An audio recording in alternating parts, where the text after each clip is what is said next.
Hello, in this week's video we're going to look at the Nobel Prize in Physiology or Medicine for the year 1905, awarded to Robert Koch for his investigations and discoveries in relation to tuberculosis.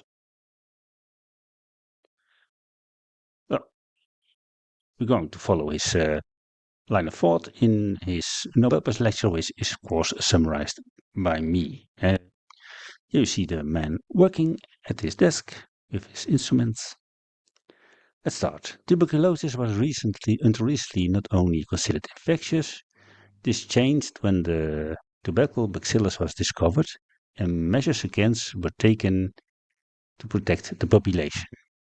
Information and warnings were given, dietetic and hygienic treatments became practiced, sanatoria built, etc. In almost all countries, the authorities have taken up the struggle. The efforts all have the same goal but differ in approach, instruction, therapeutic measures, etc. What measures do satisfy scientific requirements? How is infection brought about in tuberculosis and how does the bacilla invade humans? Two possibilities. The infections come from other people or it comes from meat, milk of cattle. Schutz and I, that's Koch of course, after investigations ruled out the second. It is or completely or almost absent since human and bovine tuberculosis are too different. That was disputed, but okay. We will discuss here generalized TBC and above all consumption. Sprengler and Klemperer infect humans with pearl disease and the bacillus proved to be harmless for humans. Not all tuberculosis patients discharge the tubercle bacilli. Only those who have TBC in the larynx and or lungs do, the so-called open TBC. Fluke showed that even the tiniest drop is infectious. This type of tuberculosis is designated open as opposed to closed, in which no tubercle bacilli are discharged into the environment. This closed tuberculosis means not infectious. Even in patients with open TBC, there are distinctions. Some live with their families for years, not affecting anyone, and the same is true for hospital staff. This is partly due to very careful with their sputum patients who also ventilate their rooms. If such measures are not taken, infecting others is very likely. Very often the sick infect the healthy when they sleep in the same room. People with closed tuberculosis are harmless. The one with open tuberculosis are also harmless if the bacilli are prevented from infecting others by cleanliness and ventilation and light. Light kills the bacilli. Now the problem of examination the measures taken in Germany. Koch is not familiar enough with the circumstances in other countries, so he focuses on his home country. Here you see, by the way, part of his research with the beautiful drawings were made in that time. A bit of lost art, I'm afraid. Okay. The starting point is the obligation to report. There has been reluctance by doctors to do so out of consideration for their patients. There's also an obligation to those who are still healthy. Therefore, reporting started voluntarily, but is not often compulsory. However, it can be restricted to patients with open TBC who are a danger to others. The doctor can only diagnose TBC closed or open, and specialist centers are present at which the sputum of the patients can be examined. Those centers should cooperate with hospitals, polyclinics and social welfare centers, but only exist in some countries. This is 1905. Other countries will have to follow. Patients with open TBC should be placed in hospital together, where they will be cured and made not dangerous. For the moment in Germany, that is not yet possible since there are over 200,000 patients and the cost will be enormous. Even when not all the TBC patients can be hospitalized, the ones that are help to decrease the presence of the disease.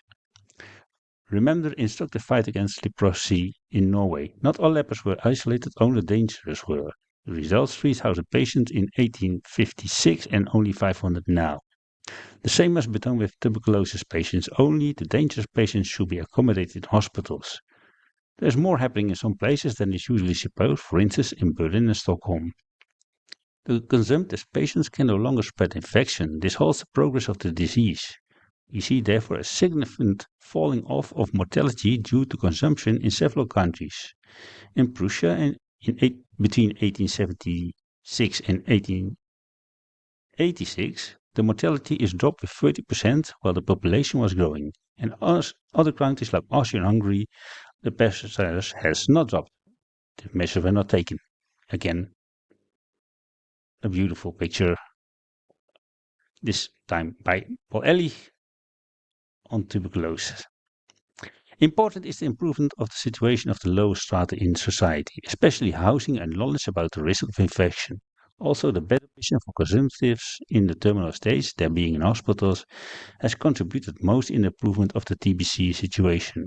For instance, in Stockholm, there are institutions for consumptive patients, and mortality has decreased with 38% in recent decades. This again, the great emphasis must be on the accommodation of consumptive in suitable institutions instead of letting them die at home. Consumptives must not be turned away as incurables. With good treatments, some of them can cure and provisions can be made for their families. Now sanatoria, these were established in expectations and many consumptives can be cured here. But is this the case? On one side, claims that 70% of the patients is cured and the other claims that almost none are cured. The 70%, however, is not really cured, but only being able to work again and earn a living. It's not the same, eh? Sick people go back to work. The reason the small numbers of real cures in sanatoria, the duration of the treatment is much too shire. Further patients are too far advanced states, therefore cannot be cured. In some cases, this is recognized and only patients in an early stage of TBC are admitted. Often next to sanatorial treatment, tuberculin preparations are administered, given more and lasting cures. Also, that was disputed. You can read it in the other video on this Nobel Prize. If all the sanatoria advance in this way, the situation will no doubt improve.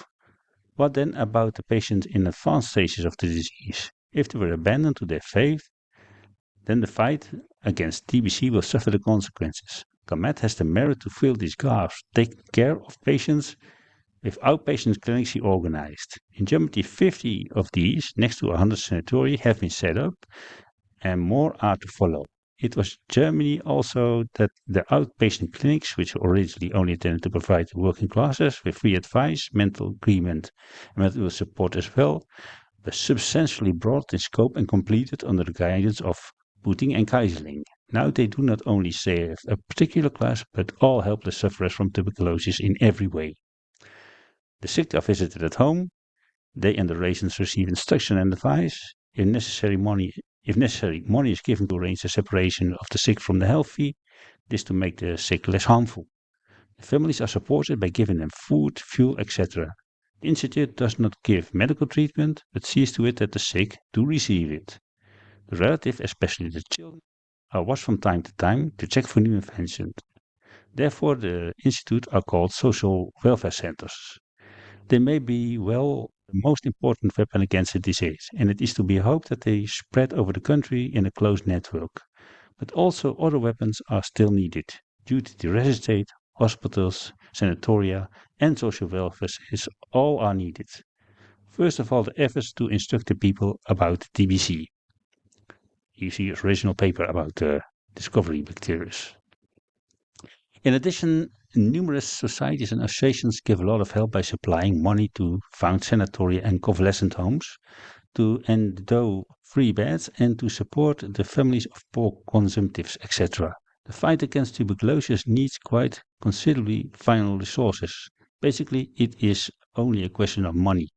It's very important that the money is well spent, above all on institutes for the accommodation of the sick and social welfare centers.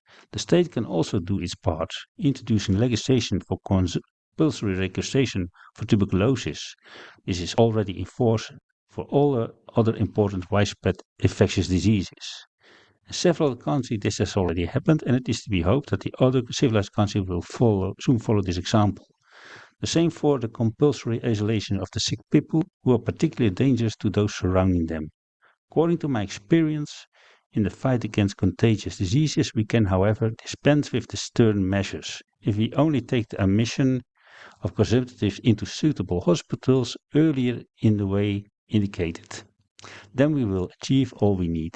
But the state can interfere particularly usefully in the improvement of unfavorable housing conditions.